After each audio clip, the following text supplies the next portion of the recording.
everyone. Good morning. My name is LaShawna Bruce. I am the area coordinator for Pulaski County Your Families. Happy New Year to those that I haven't seen this year. And good morning to those that I have seen and talked to, but have already said Happy New Year. So this is our first Alliance meeting for 2025, and I am so excited to have you all here. Because of you, we are able to do what we do. We couldn't do it without you. Good morning, Michelle. So listen, what I would love for you guys to do, all of you guys provide a service for families in Pulaski County. I would like for you guys to first tell me your name and what agency you work for and what your agency does, and then we will start our Alliance meeting for today. We will start here with I am Leslie Skaggs. I work for Thriving Families and 100 Families. Good morning, I am Shia Taylor. I work with Business Life Inc. We are a health equity organization. We have 2 programs. It's My Tribe Motherhood from maternity through ages about 5 and life after high school. So we work with children who are in underserved communities for a workforce development program. I'm Tracy Ravendale. Joined the organization through the church, and we do anything a person needs. Hi, my name is Marcus Montgomery. I have the pleasure of working with the Department of Community Programs. I manage in an area called intervention. So in other words, intervention is basically helping residents connect the dots between middle and high school, also the streets, prison, and how we create access to job resources and after-school resources. Good morning, my name is Stacia Porter. I'm the data coordinator for Community Programs. And my name is Monica Montgomery. I am the Career Workforce Development Coordinator for the City of Little Rock's Department of Community Programs.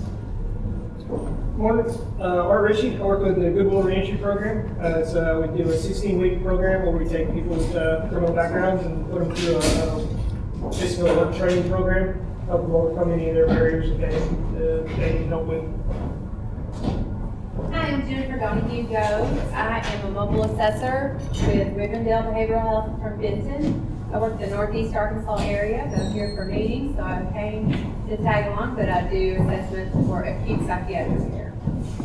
Hi, I'm Kim Brand, and I'm also with Rivendell. I'm in community relations, and we treat children, adolescents, and adults in acute care at Rivendell, and we help patients throughout the state. We have 4 mobile assessments or assessors at Rivendell, and they can come out into the communities and do free assessments in the event that you work with any individuals that are experiencing suicidal ideation, psychosis, extreme behavioral issues, and are needing intensive services, inpatient services or intensive outpatient services.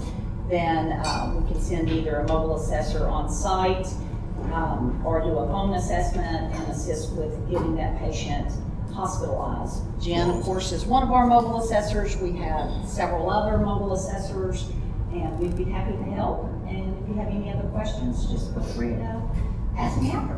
See me after this.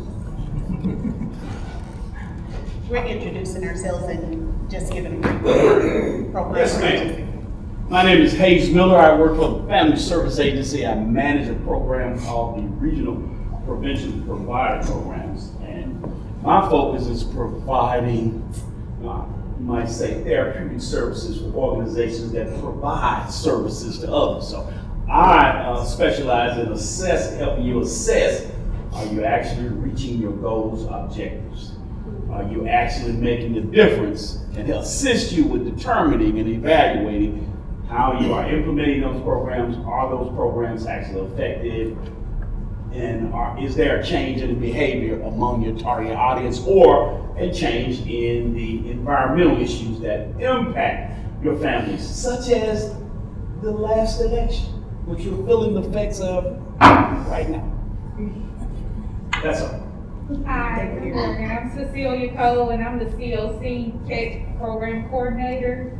So what do, we have all the different organizations here in the Pulaski, Saline, Lone Oak, and Prairie County. So we get them all together and we network our resources of how we can help the homeless to try to end homelessness.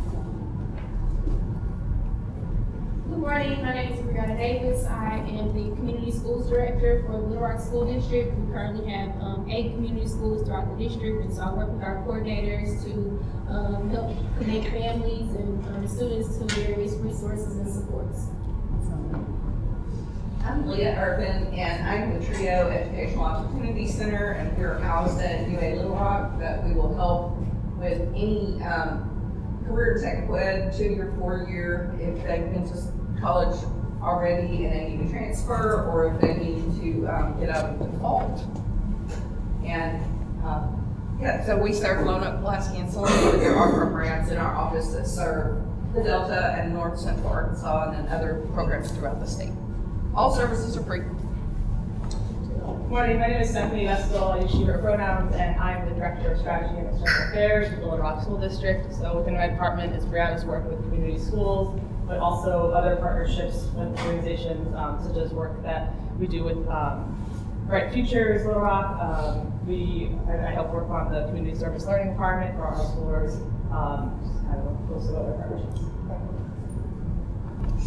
Hi everybody, I'm Kathy. I work with Arkansas Hunger Relief Alliance. I'm the Director of SNAP Programs and WIC Outreach.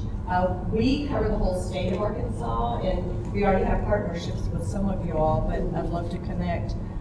We help by helping people that work in low-income communities learn how to navigate the SNAP application process, but we can also come to your facility or an event and provide outreach ourselves.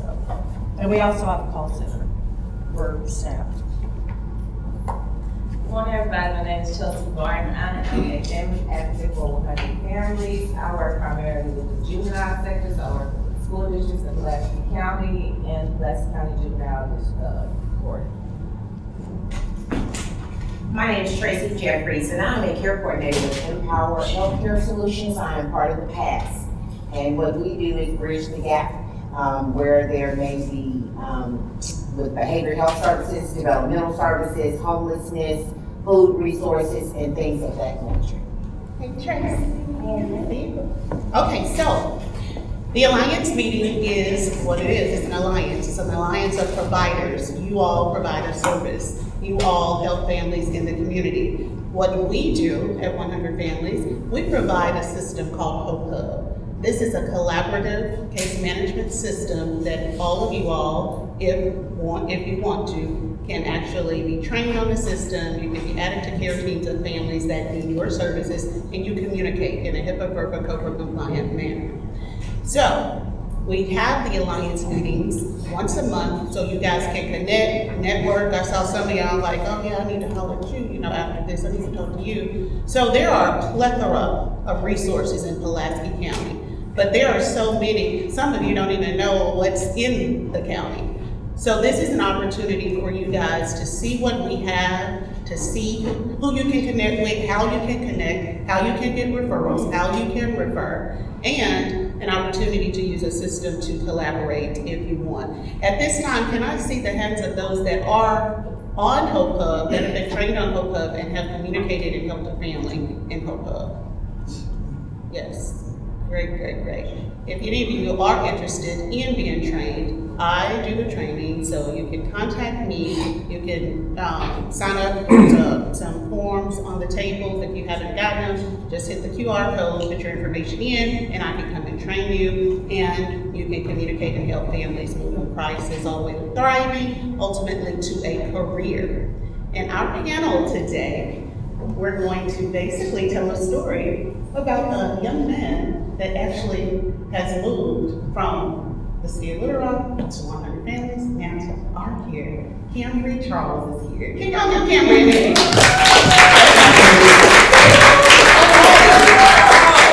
So today, we're going to hear a story of how Camry has moved from one situation to another, to another, to another, and is really, truly thriving and very successful. So, can you all introduce yourselves? And when you do, get started with me. Yes. My name is Dana Doucette. I'm the Director of Community Programs for the City of Little Rock. And that is what we do, community programs for the City of Little Rock. My name is Dwight Pridgeon. I'm the reentry coordinator for the City of Little Rock. My name is Kevin Charles. I'm an ARcare community health worker. My name is Blake Schreckfer, and I handle most of our community programs and community partnerships, including managing our partnership with 100 families in White and Woodruff counties. But our Pulaski County community liaison was feeling a little flu-ish this morning, so I drove down in her place. Thank you, Blake. All right, so this morning it's gonna tell actually how Cambry, how you started, where you started and where you are now. And the reason why I asked these two City of Little Rock employees to come and tell us the story is because I was introduced to Cambry because of Dana and Dwight. So could you guys kind of just elaborate on just how that story began and moving up to where Cambry is now? Well, actually, I'd like for Cambry to start with how he's. However y'all want to do it. Yeah, Tell your story, Cam. Yeah, tell what happened before you even got to us. So, everyone should know that I am justice impacted. So, when I heard about the White, it was through a friend of mine. A friend of mine, I asked her, I was going through a drought of employment. I was lacking employment for months at a time, and I was like, well, I need to find a job. She was like, well, I know somebody. And she said the person she knew was the individual who used to be downtown dancing like Michael Jackson. She said, he told me about someone named Dwight Pridgeon. He said, you should communicate with him and see what it is about employment. I said, okay, well, thank you. I will. I called Dwight. He was like, well, I got a slot open for you. It's in the morning. He said, 9 o'clock, you gonna be able to make it? I said, yes, I'll be able to make it. He said, okay, well, I'll see you then. Throughout the time that I was talking to my sister, I called her, she was telling me, hey, he gonna put you at the street team, he gonna put you in recycling, he gonna put you in the field, so just know that if you come through with those type of jobs, give him a call. And at that time, since I'm so out of it or so lackful of employment, I'm like, okay, well, I'll take that.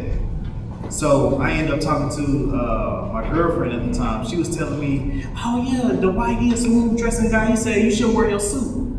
I said I should wear my suit, but I was informed that he's not gonna take me serious on that level. She was like, well, just wear it anyways. So the day came for the interview. I put on some work clothes.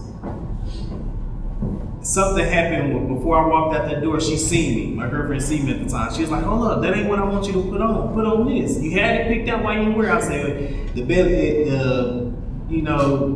time got the best of me. She was like, well, no, just put on this. I put it on. I ended up going up to the Department of Community Programs, getting in there. The White wasn't there yet. So I sat down and I think someone came and said, you waiting on the White? I said, yeah, I'm waiting on him. She said, all right, he should be here about, I think it was Miss Eleanor. She said, all right, he should be here about 15 minutes. I said, all right. The White come through the door. I never met the White before. He said, you can't breathe? I said, yeah. He said, stand up, young man. He said, you look sharp. To be honest, that was my first compliment in so long from someone that I was like, thank you, because I'm just as impacted being in the field that I am. I've never been complimented on anything I did. It doesn't matter if I worked 12 hours, I kept my area nice and clean. No one would come back and say, oh yeah, you did a good job today. So when he said that, it really, it brightened me up. It made me see things from a different point. I'm like, all right, thank you, And later I told him about that compliment. He was like, I'll see how it reflected on you. So we get back to his office. I got my resume. In hand. So backstory of my resume, I was going to Euler at the time for my bachelor's degree. I went to Pulaski Tech and I got my associate degree. Then I went to Euler to get my bachelor's degree. That's when I met Dwight. And he was telling me, well, Cam, your educational background it looked good. He said, this is what I need for my office assistant. He said, and he asked me a couple questions. I said, I ain't never had an office assistant job. All the jobs that I had was working in construction, working in warehouses. He said, that's what I'm here for, to give you a chance. He said, let me see if I can get Dana in here so she can review you. Dana walked past. He said, hey. He tried to stop her. He was like, let me get up, let me go out there. He went out there and talked to her for about 2 minutes. She came back in, she read my resume and everything. She said, yeah, he is real sharp. He could be an office assistant. So Dwight looked at me, he said, you're gonna be my office assistant. He said, I'm gonna put it through HR and I'm gonna see when it's gonna take. So in the days it took me to get hired, I think I met him in November, maybe late November. By January, I believe like the 17th of 2020, I was employed. And he was telling me, he said, man, I had to pull out the strings. I got you in here, you good, let's go. And the time that I met Dwight, it was January 2020. We all know what happened in 2020, COVID. So I worked for him at least 3 months before COVID actually shut the city of Little Rock down. Shut it all down. And Dwight Orr at the time told me that if I would have took off, I was gonna miss something. So during the time of COVID, Dana gave me an option, said, Cam, you don't wanna go home? I said, no, I wanna stay because I know I'm gonna miss something if I don't. She said, what you gonna miss? I said, I don't know yet. I don't know yet. So during the days we sat at DCP, we talked to a lot of individuals, but one day in August, it's been a long time, since March to August, it shut down during the summer. Everybody had their own COVID stories, but mine was working. So in August, we met with 100 Family Shop. And I believe our first encounter with them, it was me, Dana, Dwight, Paul, Sarah, and LaShawn. And they was talking. And I'm just sitting there listening to what they're proposing. And I'm like, that's a good thing. That's wonderful. You say, we connect people to resources in Pulaski County. And LaShawn looked, it was at the closing. LaShawn said, well, I'm gonna need a case manager.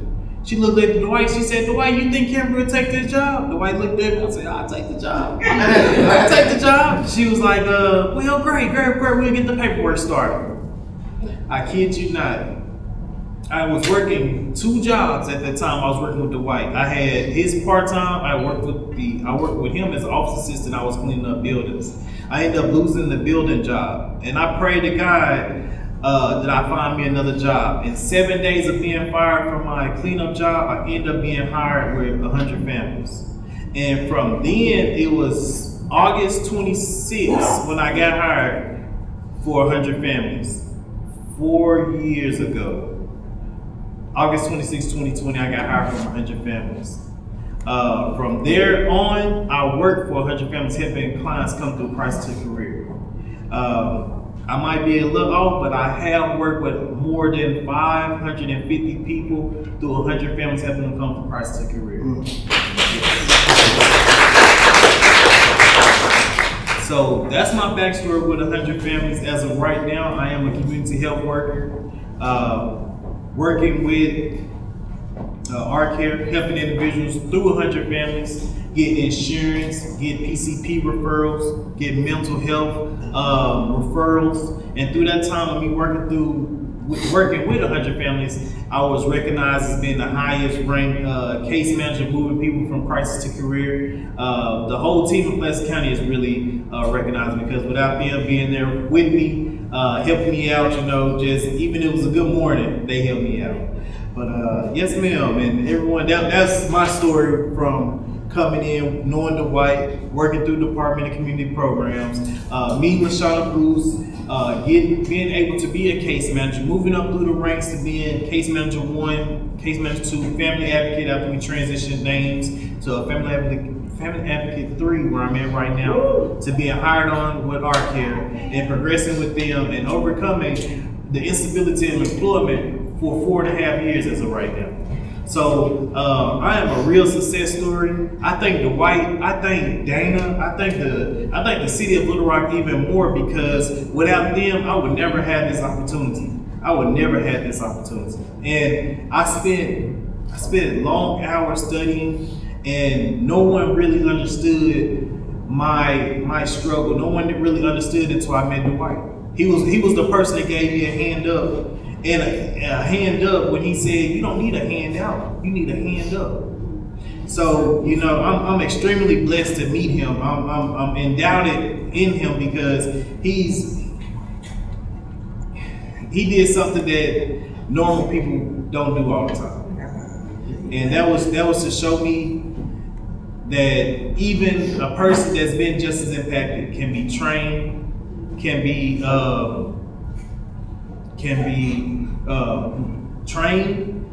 put in a position of office work and be able to succeed in office work, you know. So it's no more, he probably know the story as much as I'm telling it right now, but yes, I am very thankful for these individuals I have met throughout these 4 years. So do anyone else want to continue? Wow. Thank you, Cameron. Can I be real? Y'all want me to be real, right? Like Cameron said, my name is Dwight Pridgeon. I was once known as Federal Prison Inmate number 219-62009.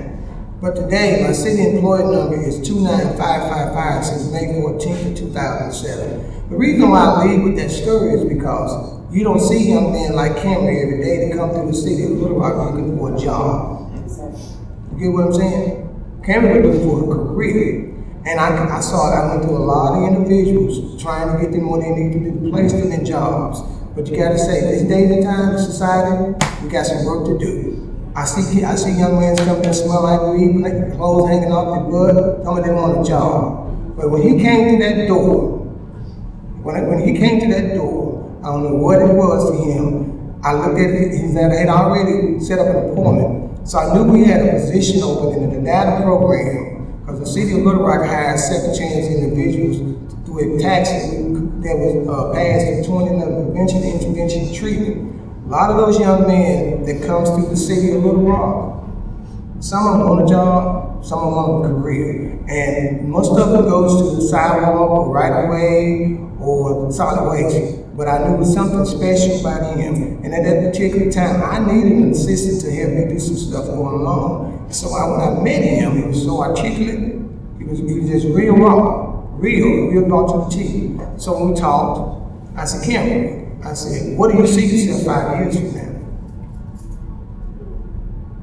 And he went out to the story, did all this stuff. So then, and I noticed as the growth was going, Cameron has a little son now. I watch how he matured. I watch how he does with his son. I watch everything about him from the day that he started. So then eventually we start getting together. Cameron is like a son to me, guys. I want to put that out there to you. Because the job that I do, you have to be a mentor to some of these young men because they didn't have no father in their lives. So that leaves me in a position. So I made myself a promise when I got out of prison. I said, Lord, if you ever give me another opportunity to serve your people, I'm serving with the best of my ability.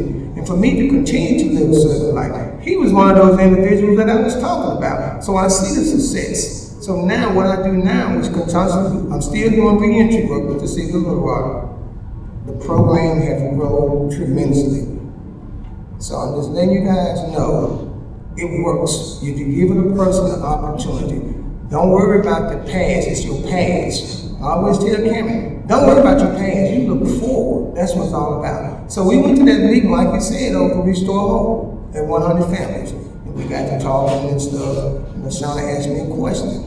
I said, why not Cameron? That's my story.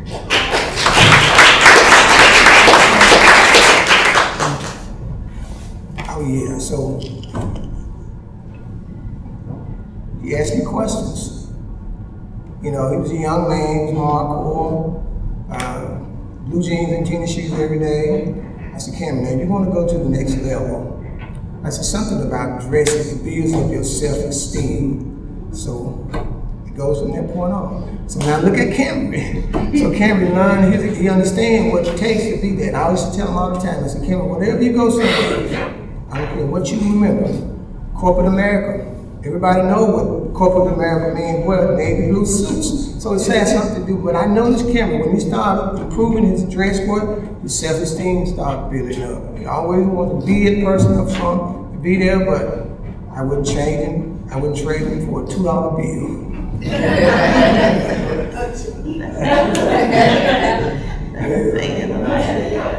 $1 million I do remember when Cameron came into the office. You know, you never know who's coming into your office. You just see people come in, and Dwight sees people all the time. He's a real stickler for, you know, setting the appointment and trying to make sure that people get from wherever they're entering into a position. I remember when he was telling me about Cameron because I was doing something else, and he kept saying, Nate, I need you to meet this guy. And I'm like, I'm busy. Like, I've got something, I'm trying to take care of something. He was like, no, really, you really need to meet this guy. So, as I said, I went in and saw him, and, you know, again, you see someone in a suit. Let me stop here and say why it was so important. So, this story mirrors another story of someone that I work with. We also work with junior achievement, and I remember we were working at a dealership one summer where we had an internship program. And the sales manager was talking to the students, and he said that a guy had come in once in a suit for a job, and he ended up hiring that person for a sales job, and that guy went on to be their top salesperson. But he found out later that the guy had actually come to apply for a car washer position, but he wore a suit that day. So the sales manager just assumed that he was there for the sales job, and he got it. And so that story always makes me think of later is when I met Cameron, and it was after that experience.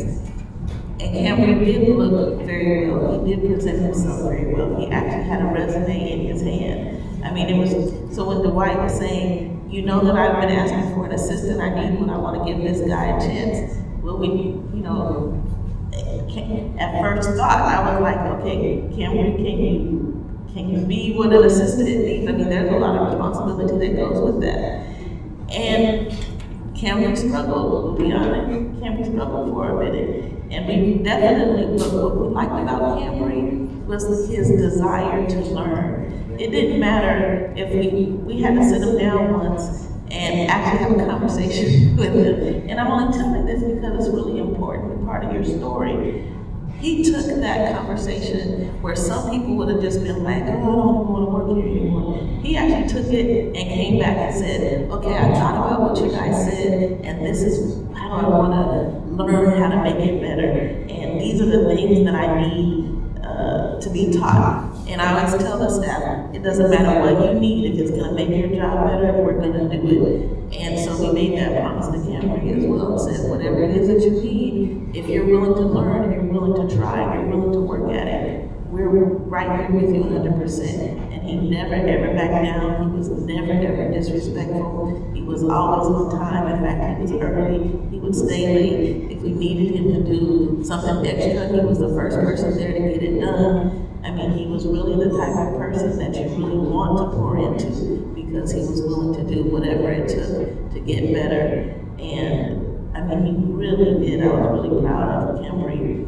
So one thing that he forgot is that during COVID, our house actually had a project that started. It's called Financial. Well, it was called Financial Navigators. It's called the Resource Hotline now. And if you don't know about it, what it does is that if you have any questions about anything financial, if you're trying to make your rent, trying to make your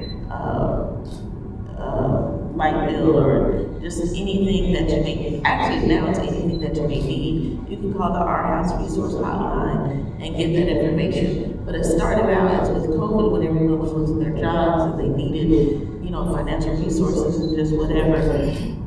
They needed actual people who would man those lines.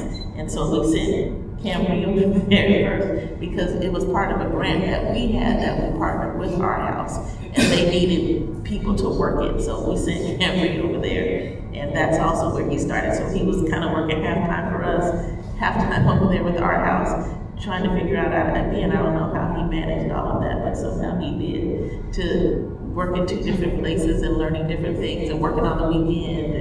And I also remember when he found out that he was having a son, he was so excited. Well, a baby at first, didn't know it was a son, but just so excited. I still have a picture of the ultrasound on my desk because he was just so excited about, wow, now it's coming full circle. I'm about to be a father. I get an opportunity to train someone else, you know, on life. And it, you know, he really took it and takes it seriously. So I'm just really, really proud of Camry. He really does have the essence of what you would hope, not just a just and impacted individual, but any individual who really wants to make a difference in this world. You want people who are service leaders to have that, to where they're willing to do whatever it is to help someone else. And he isn't one of those people where it's only about him.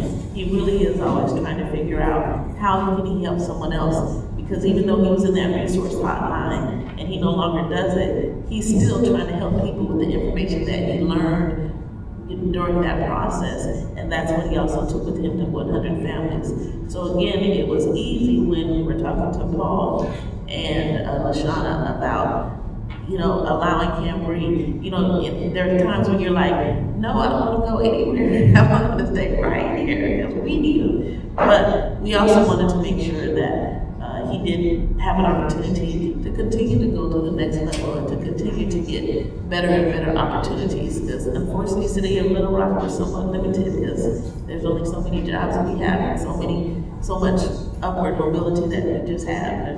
That's just the truth. So we were very happy to see him continue to move on and move up and continue to take next steps. So again, very, very proud of him. I'll also say this last thing, that I know that Camry is willing to come and speak to any of your programs, or willing to come and inspire just other people, whether they be your clients or whether they be your staff. And as you've heard him, you know, we're just really, really proud of you, Camry.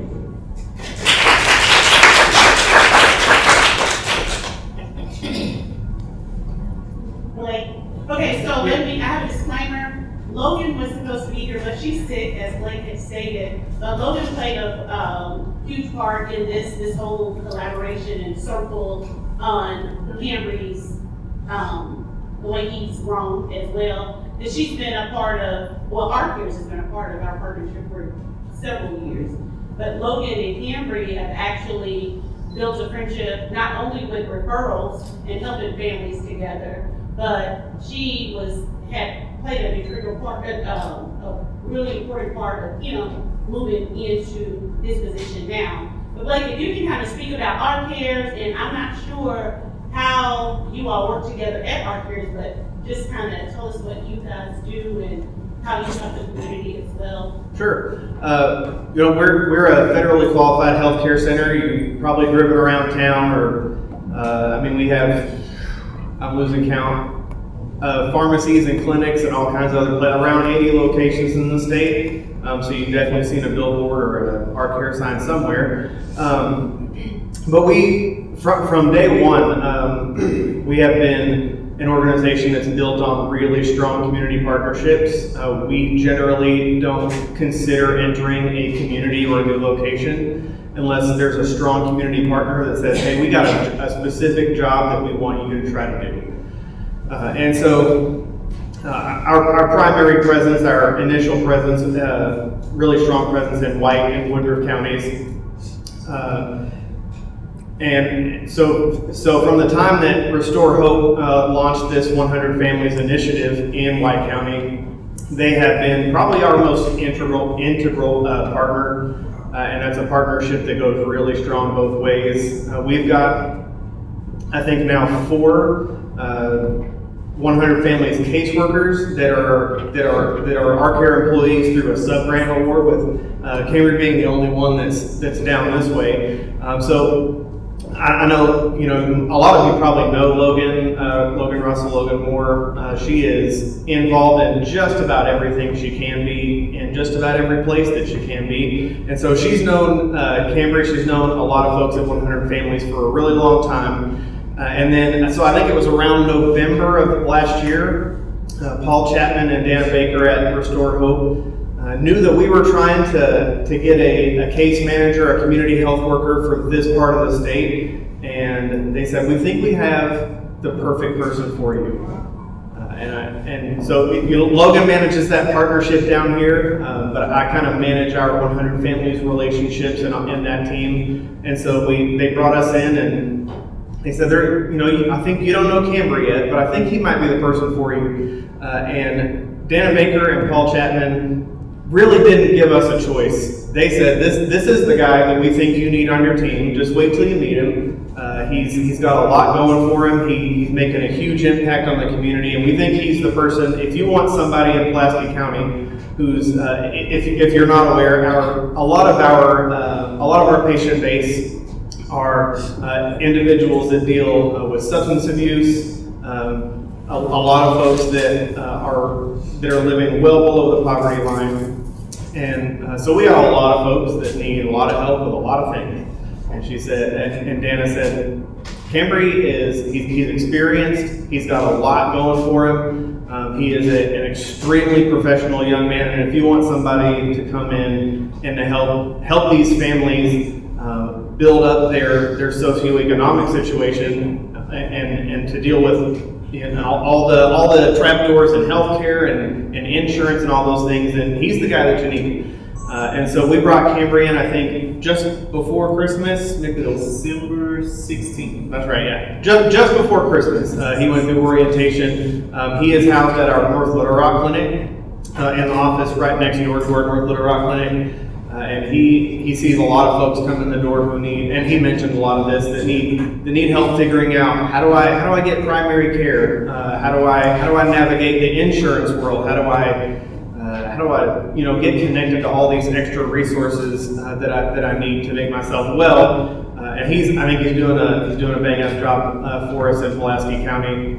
And I know we're real excited to see where he takes our case management system, our community health care program in Pulaski County. Thank you, Blaine. Each and every one of you, if you guys have any questions for them, we'll use that time now to ask questions. And then after those questions, I want to introduce another partner agency and a case manager that has worked with Cambry. So if you guys have questions, go ahead and feel free to ask those questions now. Anybody? No? Going once? Going twice? Sold. All right. So I would now like for Ms. Tracy Jeffries to come up. You guys would let Cambry and Tracy sit in the front, and they're going to kind of discuss some of the ways that they work together and partnered and utilize CoHub to communicate and help a family move from crisis to thriving to career. I asked Cambry, I said, do you have a particular agency in mind or someone that you work closely with to help one of your families move from crisis to thriving? He was like, yes, I do. So, Ms. Tracy, you won that award to sit up and talk to Cambry about the family that you guys helped, how it started. So feel free to start, whoever wants to start, and talk about how that happened. Okay. All right. Okay. Again, I introduced myself, and I'm Tracy Jeffries, and I'm a care coordinator with Empower Healthcare Solutions, which is an evidence-based PASS program that assists families with barriers such as, like I said, homelessness, if we feel that that's where we're going, food resources, but most importantly, the behavior health services and DD services for the children that are referred through their behavior health provider. How I got involved with Cambry is once I came to a meeting and just sat around and listened at what Restore Hope does.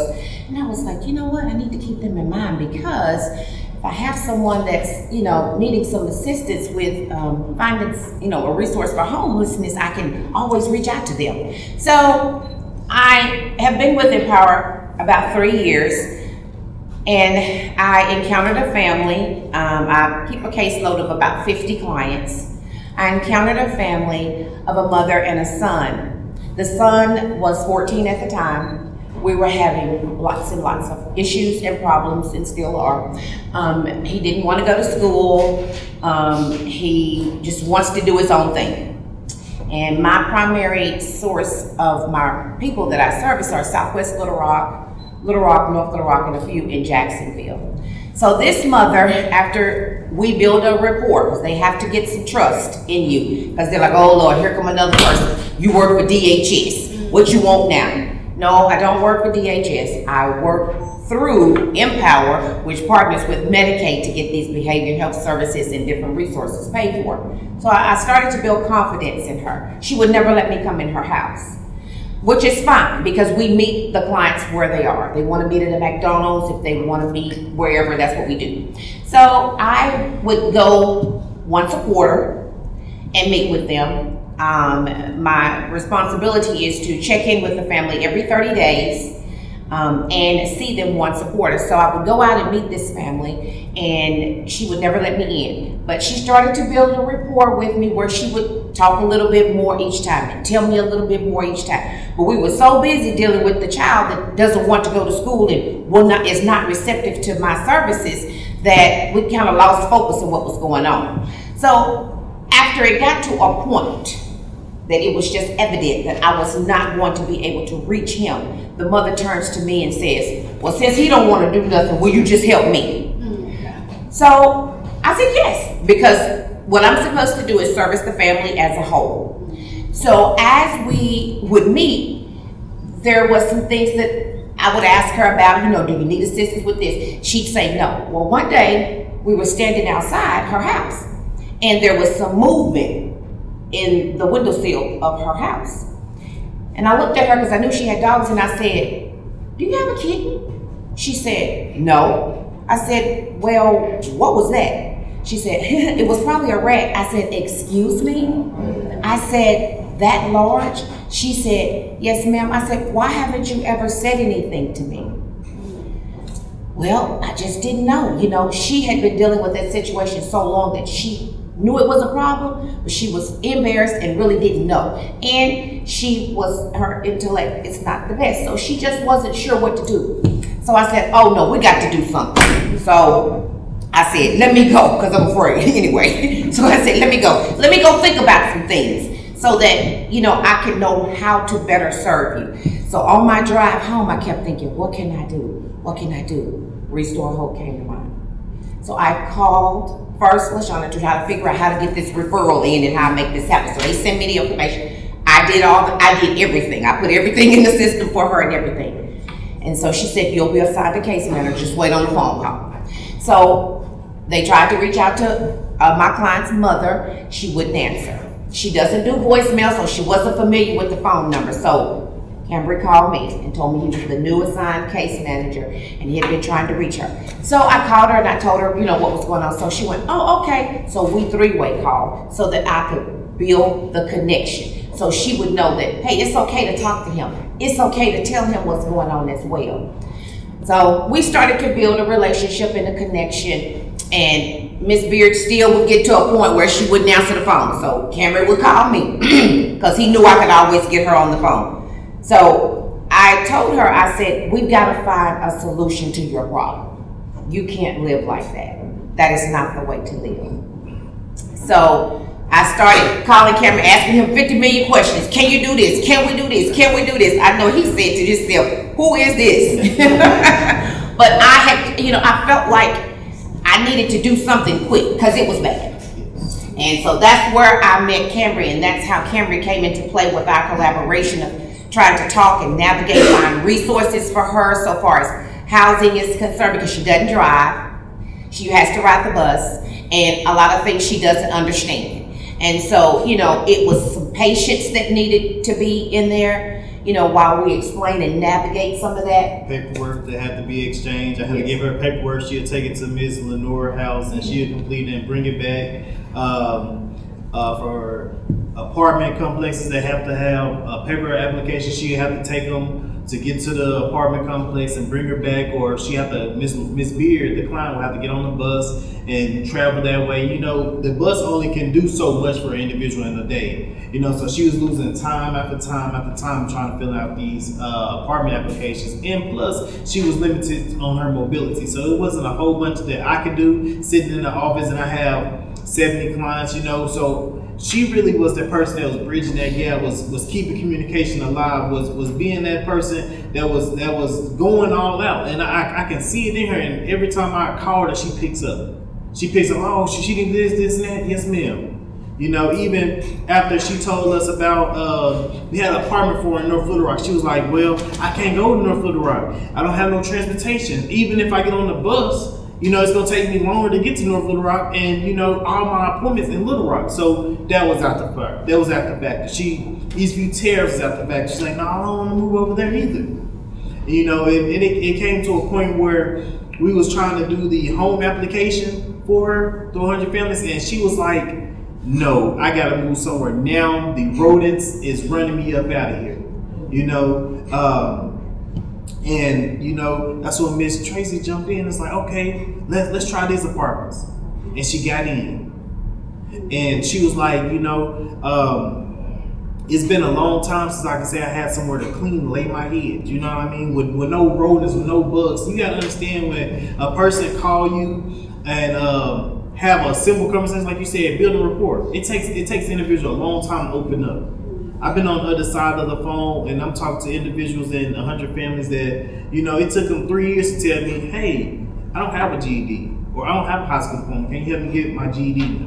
You know what I mean? So when she had to build a report, I called her, and she called Miss Beard, and we was talking on the phone, conversing about housing, and you know, how we gonna get her into this place, get furniture, and you know, just move her along with stability. It took a great deal of time to build that report, and it took her even more just because of Miss Beard's lack of transportation. So that's why I told her, yes, I would like her to be up here, because she actually showed me that her case management skills and her development to her employment, it was outstanding. You know, it's something that we all should shadow, and that's why I picked Miss Tracy to come up here. And to be honest with you, it's not even about the employment. I step outside of the box a lot. I have kids that were 14 that are now 18, that they're calling me going, I don't know what I need to be doing. I don't know what I'm supposed to do. I had an 18-year-old the other day. He is in a shelter. He no longer is having contact with family. And the case manager there called me and said, Ms. Tracy, you're gonna have to come do something with him. I am not a licensed therapist, but I am a licensed mother and a licensed grandmother. Okay? I got in my car and went up there. I said, don't tell him I'm coming. So they sent me to his room to knock on the door. And the minute he opened the door, he said, oh, they would call you. You know what I said to him? Oh, you look so nice today and you smell good. Come on out, let's have a conversation. Because he already knew what he had done was not appropriate, and he didn't want to hear what I had to say. But you're going to come in here and you're going to listen to it today. So the case manager down the hall said, we're going to see how this going to go. I said, you must don't know who I am. It's going to go well, because we're going to have a conversation. You know, and that's what I do with people, all of my clients, including Miss Beard. I have a conversation. This is not therapeutic. This is not punitive. It's not any of that. I am here to help you. And if you don't tell me something, or I observe something, I can't help you. And so that's when I would call Cameron back and I go, look, this right here ain't gonna work. We're gonna have to do something else. Can you see about this? Or can you see about that? You know, it's whatever it is that I needed, I would call. Sometimes getting in Hope Hub wasn't quick enough for me. I needed to pick up the phone, you know, because I felt like she had been failed other places. The landlord would not come out and do anything. They said they weren't coming out. Well, I guess they wouldn't, you know, because things needed to go another way that it didn't. So she stopped paying rent. I said, no, wait a minute, you can't stop paying rent. She said, well, I'm not paying no more rent. I said, well, we got to get you out of there and get you out of there quick. And that's what we did. We got her into an apartment. She had some furniture ordered. Well, she can't read. And she called me. She said, Ms. Tracy, I got some furniture. I said, well, how does it feel? She said, I don't know, because it's in boxes. And I said, okay. I called my daughter my biological daughter on a Sunday, and we went to her apartment. I have pictures of me putting that furniture together. It had nothing to do with the job. I was so excited for her to be in this new apartment. I thought the furniture, she was just gonna rip it out the box. Somebody had ordered it. Wasn't anything expensive. That's why it was 50 million pieces. And so my daughter and I went over and we were there. It was late on a Sunday, putting most of it together. And then someone came in and finished. But it was that because I wanted to see her thrive. I wanted to see her, I went to visit her the other day and she said, come on in. First time we've ever had an inside conversation in 3 years. Wow. Because she feels good about where she is now. And so I thank Cameron for just, whatever information he gave, or whatever we did with it, what didn't work, what did work, that's what you need, is someone to collaborate with. Awesome. Beautiful.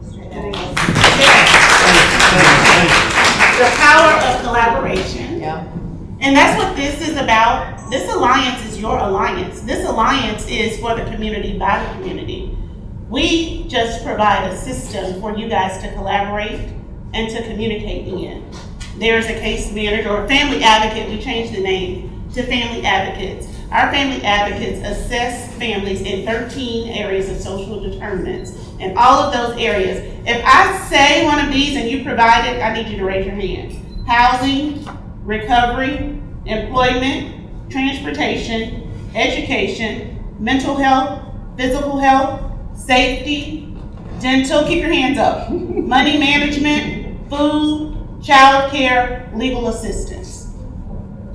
At one given point in a family's life that we serve in the community, they need at least 8 of these areas. They need help in these areas. One of our cases, they had at least 6 to 8 people on their care team. Ms. Jeffries was one. If you guys are not in Hope Hub and would like to be in Hope Hub, I cannot express it enough. You can sign up, I can come and train you. And if not, it doesn't matter. If you want to refer families to 100 families, that's fine. We would love to add you to the care team so that you can see what's going on, so that you can communicate with the family advocate. And then if you need referrals, we can refer to you all as well. This is an alliance meeting that happens once a month. We'll send you information. I know you guys probably have emails from me. Don't put it as spam or trash. Keep it. And we do have a quarterly Restore Hope newsletter that comes out as well. So thank you guys for coming to the 100 Families Alliance meeting. I hope to see you all soon. And let's give our family advocates and all of you all